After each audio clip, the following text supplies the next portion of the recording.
حضرت عائشہ صدیقہ رضی اللہ تعالیٰ عنہ نا بطور ناز کے فرمایا کرتی تھیں، کہتی تھی 10 خوبیاں لوگوں مجھے وہ ملی ہیں جو میرے علاوہ کسی حضور کی زوجہ کو نہیں ملی۔ سب کی الگ الگ خصوصیات ہیں نا، سب کی الگ الگ شانیں، انفرادیت ہے۔ فرماتی تھی 10 چیزیں مجھے ایسی ملی ہیں جو میرے علاوہ کسی کو نہیں ملی۔ اماں جی وہ کون سی؟ تو فرمانے لگی میرے علاوہ حضور نے کسی کنواری عورت سے نکاح نہیں کیا۔ پھر فرمانے لگی میرے علاوہ حضور کی کوئی بیوی ایسی نہیں، کوئی اہلیہ ایسی نہیں جس کا باپ بھی مہاجر ہو، جس کی ماں بھی مہاجر ہو۔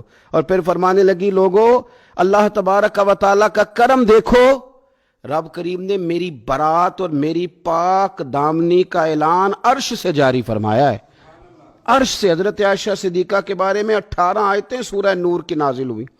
پھر سیدہ عائشہ صدیقہ رضی اللہ تعالیٰ عنہ فرمانے لگی میں ہی وہ خاتون ہوں کہ نکاح سے پہلی ریشمی کپڑے میں لپیٹ کے حضرت جبریل میری صورت لا کے حضور کو دکھایا کرتے۔ پھر فرمانے لگی میں ہی وہ عورت ہوں، میں ہی وہ حضور کی اہلیہ ہوں کہ جس برتن سے حضور غسل کرتے تھے مجھے بھی اسی سے غسل کرنے کا شرف حاصل ہو جاتا تھا۔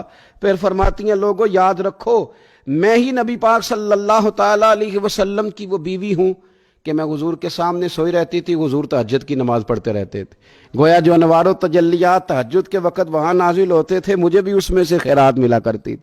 حضرت عائشہ صدیقہ رضی اللہ تعالیٰ عنہ فرماتی ہیں یہ میرا ہی مقام ہے کہ حضور میرے بستر میں ہوتے تھے اور حضور پر وحی نازل ہو جایا کرتی تھی۔ پھر ارشاد فرماتی ہیں کہ نبی پاک صلی اللہ تعالیٰ علیہ وسلم نے مجھے ہی وہ مقام دیا کہ حضور کا نورانی وجود میری گود میں تھا جب نبی پاک نے وصال فرمایا۔ فرمانے لگی میں ہی وہ خوش نصیب ہوں کہ میری باری تھی جب میرے نبی پاک کا وصال ہوا۔ اور 10ویں نمبر پہ فرمانے لگی لوگوں میں ہی وہ خوش قسمت ہوں کہ جس کے حجرے میں رسول پاک علیہ السلام کو دفن کیا گیا۔